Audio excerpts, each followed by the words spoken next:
The first thing I noticed was the smell of coffee, which made no sense because I'm the only person in that apartment who drinks it, and I had been gone since 4 in the afternoon. I worked the overnight at a freight terminal off the interstate, the kind of place that never really sleeps, just dims its lights and lowers its voice. I run the dock, I tell trucks where to go, and I tell people which trucks to load, and I spend most of my night with a scanner in one hand and a clipboard I do not actually need in the other, because I have done it long enough that the clipboard is mostly for show.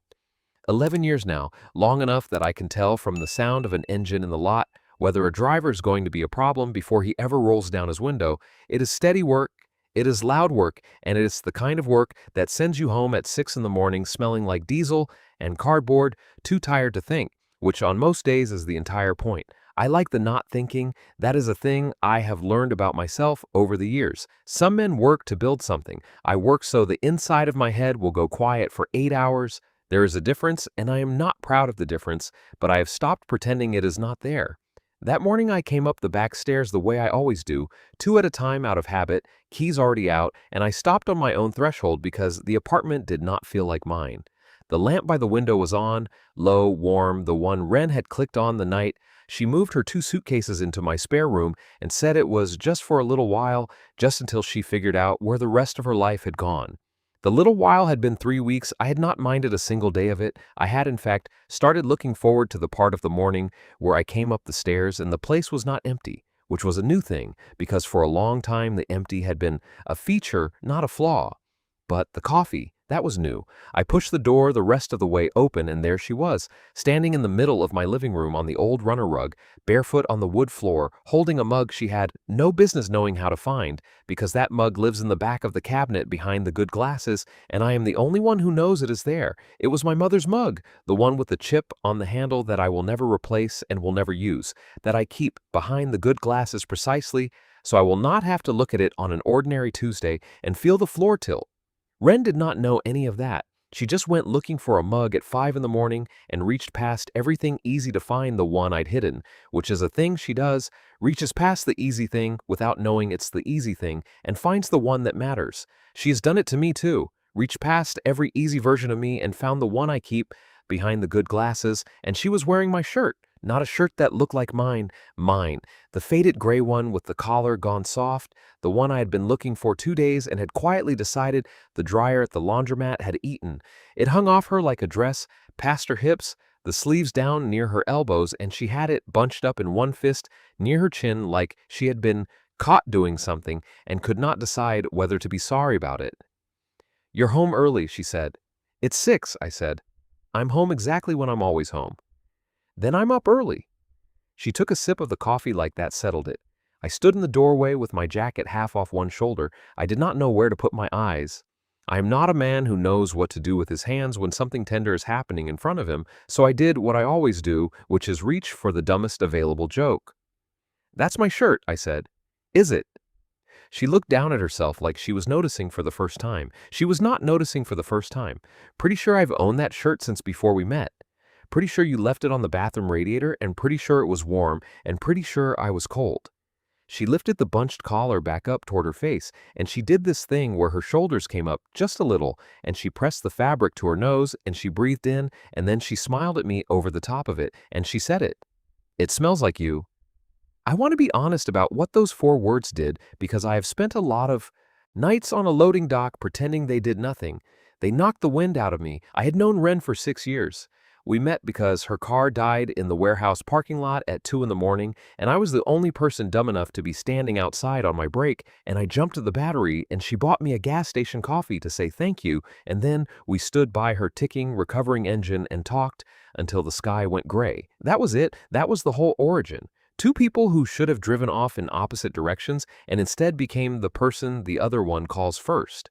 She was the one who showed up at the hospital when my mother was dying, sat in the plastic chair next to me for 9 hours and did not say a single useless thing. She brought a deck of cards and we played a game neither of us was paying attention to, and when the doctor came out with the face they make, she put her hand flat on my back and left it there, and that was the whole comfort, and it was enough. I remember she went down to the cafeteria around hour 6 and came back with 2 of the worst sandwiches I have ever seen, and she handed me one and said, Eat the sad sandwich, Theo. Your mother would not want you to die of a low blood sugar in the hallway. And I laughed for the first time in 2 days, this awful cracked laugh, and a nurse looked over like we were doing something wrong, and Wren stared her down until she looked away.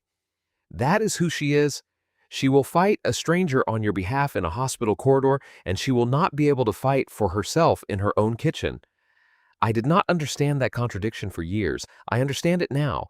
I was the one who drove 4 hours to pick her up the night her engagement detonated, who carried boxes down a stairwell, while a man I wanted to put through a wall stood at the top of it watching.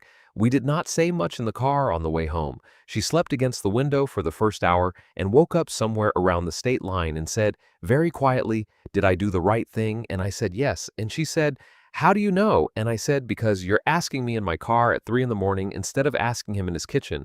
And she thought about that for a long time, and then she went back to sleep, and I drove the rest of the way at exactly the speed limit because she was finally resting, and I did not want to so much as tap the brakes.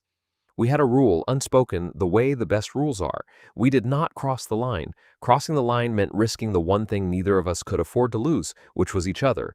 I had watched what happened to her when love went wrong. I had carried the boxes. I was not about to become a different man at the top of a different staircase, so I kept my distance, and I called it respect, and maybe some of it was, but most of it, if I am being honest with you, was fear wearing respect like a borrowed coat.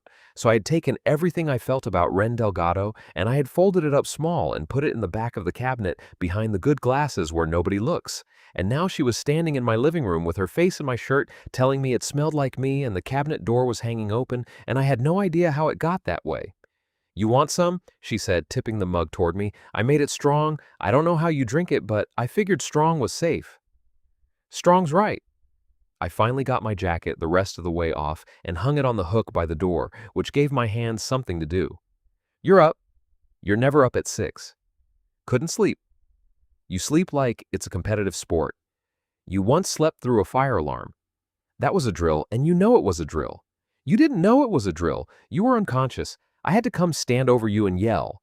And yet here I am, alive, so clearly the system works." She said it lightly, but the lightness had a seam in it, and I have known her long enough to find the seam. "Besides, your couch is a war crime. You should be ashamed of that couch. I've been sleeping on a piece of furniture that hates me." "You have a whole spare room with a whole bed in it." "The bed's worse. The bed has opinions. There's a spring in the bed that disagrees with my entire spine."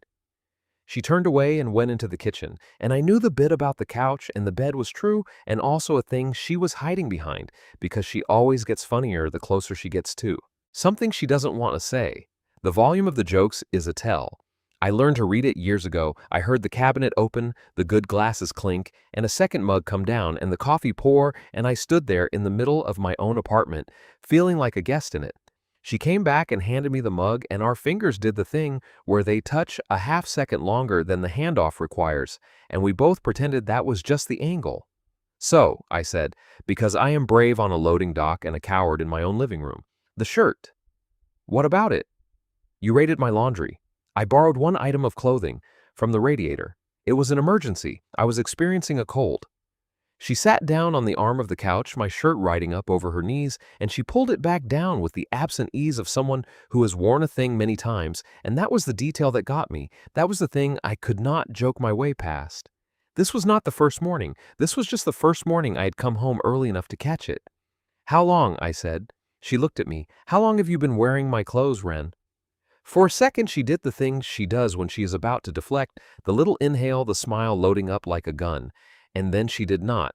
She set the mug down on the side table and she wrapped both arms around herself, around my shirt, and she got very quiet and the apartment got quiet with her. "Since the night I moved the suitcases in," she said. "That first night. You'd already gone to work and I couldn't sleep, and the place was so quiet and I didn't have anything that smelled like home anymore because home is the thing I left, and I went looking for a blanket and your shirt was right there and I just—" She stopped. "I just put it on and it helped. So I kept doing it. I'm sorry, it's weird. I know it's weird." "It's not weird." "It's a little weird." "It's a little weird," I agreed, and she laughed, wet and surprised, and wiped under her eye with the back of her hand. "I want to tell you I crossed the room then." I did not. I sat down in the chair across from her because That was the safe distance, the distance I had been keeping for 6 years, like it was a job I got paid for, and I held my coffee in both hands like it was the only warm thing in the building, and I almost said the thing I had practiced never saying, except I did not say it. Not yet, because that is when the phone on the side table lit up and buzzed and started crawling across the wood with the urgency of a thing that knows it is unwelcome, and the name on the screen was a name I knew, and the name was Daniel. Daniel was the man at the top of the stairwell. Wren looked at the phone. She did not pick it up. She did not look away from it either. It buzzed 3 more times and went dark, and we both sat there listening to the silence it left, and the silence had a texture to it, a held breath quality, like the whole apartment had stopped to see what she would do. "He's been calling," she said. "How long?" "A week, maybe more." "And you've been—" "I haven't picked up." She said it fast, like she needed me to have it before I had time to think anything else. "I haven't, Theo, not once, but he keeps.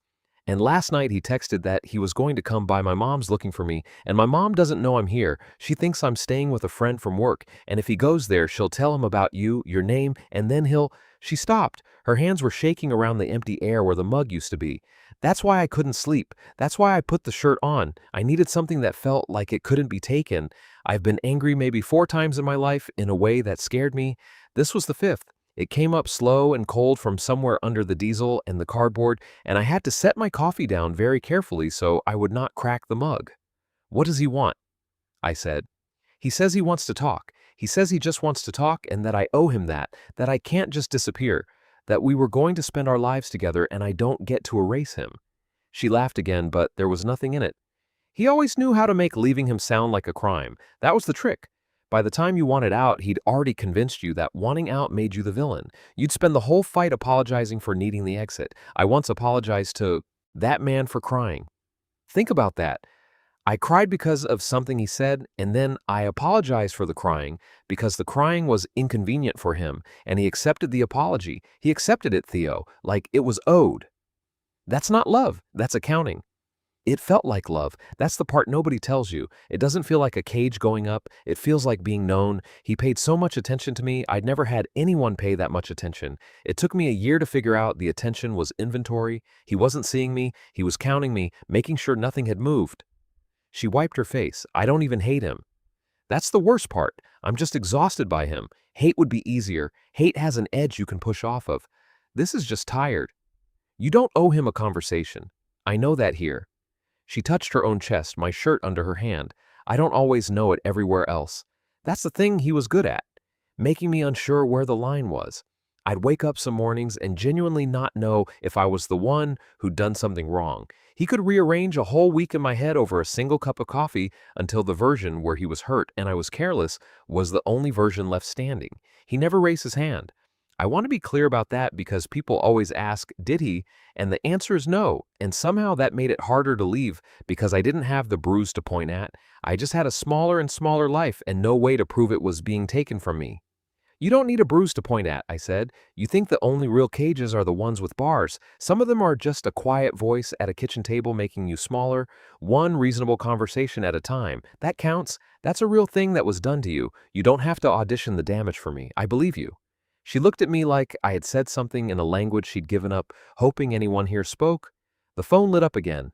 "Daniel." I reached over and turned it face down, which is a small thing, a stupid, useless thing, but she let out a breath when I did it like I had unhooked something from around her neck. "Okay," I said. "Tell me what you're actually scared of." "Not the big version, the real one, the one you'd be embarrassed to say out loud." She looked at me for a long moment, and I watched her decide to trust me with it, and I will not pretend that did not mean something. "I'm scared that if he stands in front of me," she said slowly, "and he uses that voice, the soft one, the reasonable one, I'll go. Not because I want to, because it's easier, because for 2 years the path of least resistance was always whatever he wanted, and my body learned it like a habit, and I don't know if I've unlearned it or just gotten lucky by staying away. I'm scared I'm not actually brave, I'm just out of his range." "That's not a small fear," I said. "That's the whole thing." "Yeah. Then here's what's true. As far as you know, he doesn't have this address. He doesn't have my name on anything. And if he shows up at your mother's looking for a friend from work, that's the friend he finds, because that's all your mother knows. You're not as findable as you think you are at 4 in the morning. You don't know him. No, but I know stairwells. I know what a man looks like when the only power he's got left is making somebody afraid of him. I watched him have exactly that much power and not 1 inch more the whole time I was carrying your boxes past him. I leaned forward, elbows on my knees. You want to know what I remember about that night? You think I remember him? I don't, really. I remember you. You had a box of books that was too heavy and you wouldn't let me take it because you said if you put it down, you'd never pick it back up, and you carried it down 4 flights with your arm shaking and you did not stop. That's the woman who's scared. She isn't brave. I watched her refuse to set the box down. She was quiet.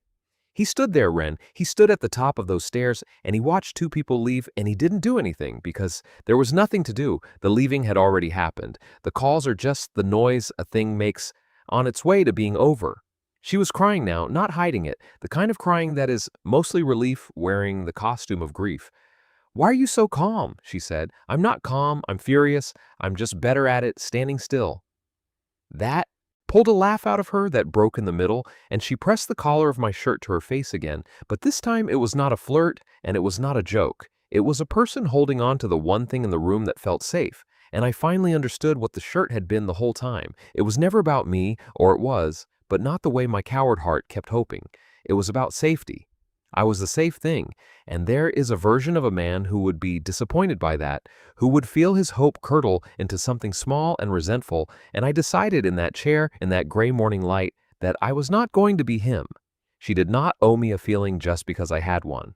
Come here, I almost said, but I didn't. I sat with her instead across the small distance and let her cry, and I did not fill the silence with anything because I have always thought the wise thing said at the wrong moment is just a way of making someone's pain about your own cleverness.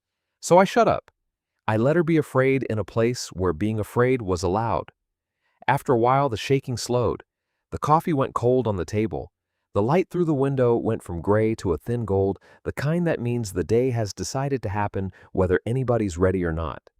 Can I tell you the parts I haven't told anyone? She said. You don't have to tell me anything. I know. That's why I want to. She drew her knees up under my shirt and made herself small on the couch.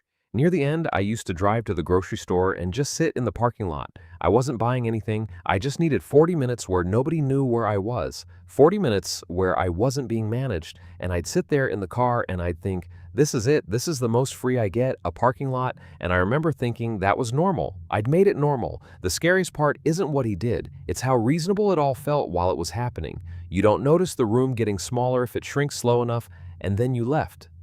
And then he went out of town for a weekend and the room was suddenly huge and I couldn't go back to small. That's the truth of it. I didn't leave because I was brave. I left because he made a scheduling error. That's not how I'd tell that story. It's how it happened. It's the events, I said.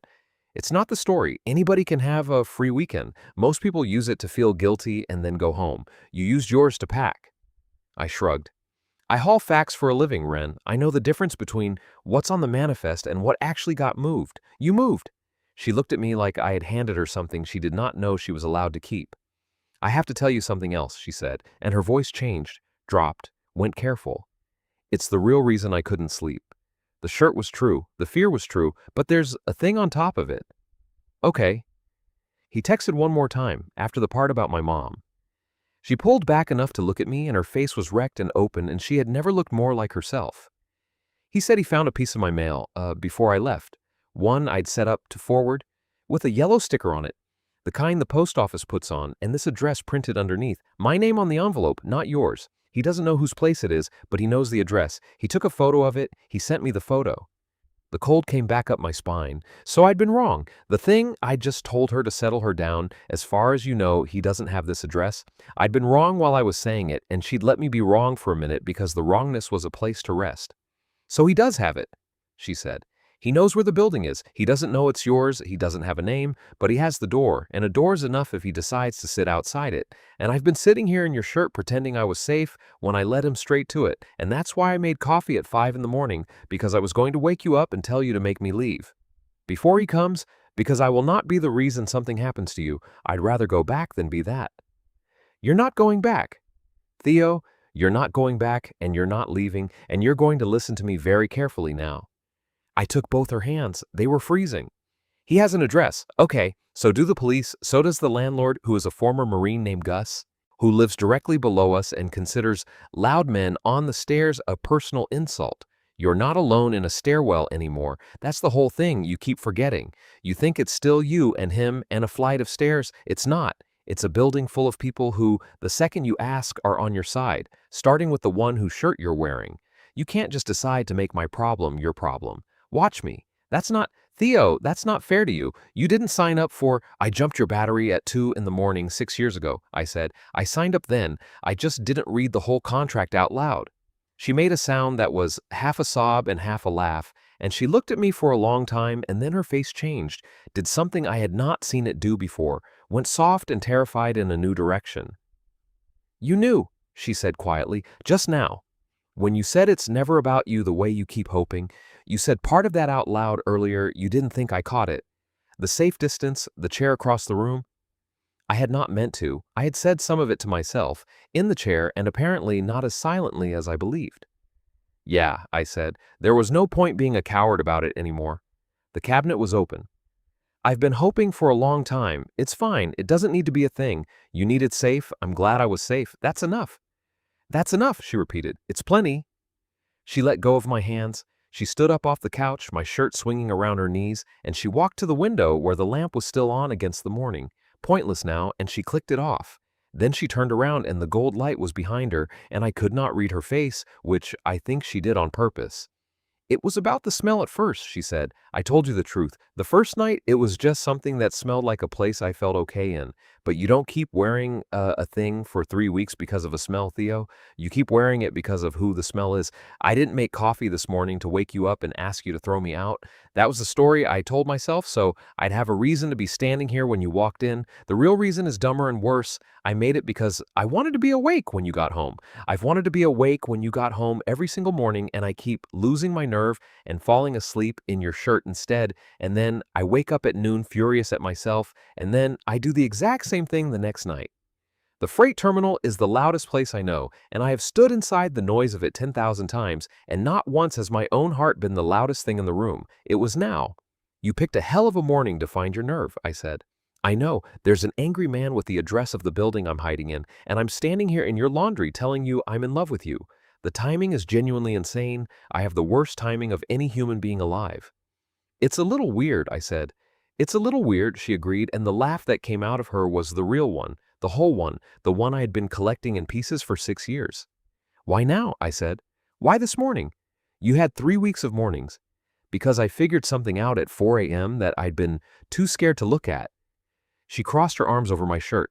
I spent 2 years afraid of a man, and somewhere in there I decided the lesson was that wanting things gets you trapped, that the safe move is to want nothing, need nothing, hold nothing too tight so nobody can ever shrink your room again. And then I got scared tonight, really scared, and you know what I reached for? Not nothing. I reached for your shirt. I reached for the exact thing I'm most afraid of wanting, and I thought, if I'm going to be terrified anyway, I am done being terrified of the good thing. I've got room for one fear. It's already taken. I did not have a joke for that. For once in my life, I did not reach for one. I just looked at her standing in the light in a shirt I had given up for lost, and I understood that I had spent 6 years calling my cowardice patience, and she had just walked across a room I was too scared to cross. The phone buzzed again, face down on the table. Daniel. This time she walked over and picked it up. I watched her thumb hover, and then she did not answer it, and she did not turn it off. She handed it to me. Will you? She said. I don't trust my own voice yet. The soft one. I'm afraid of what it'll do to me, but I want him to hear that I'm not by myself. I think that's the only sentence he's never been able to argue with.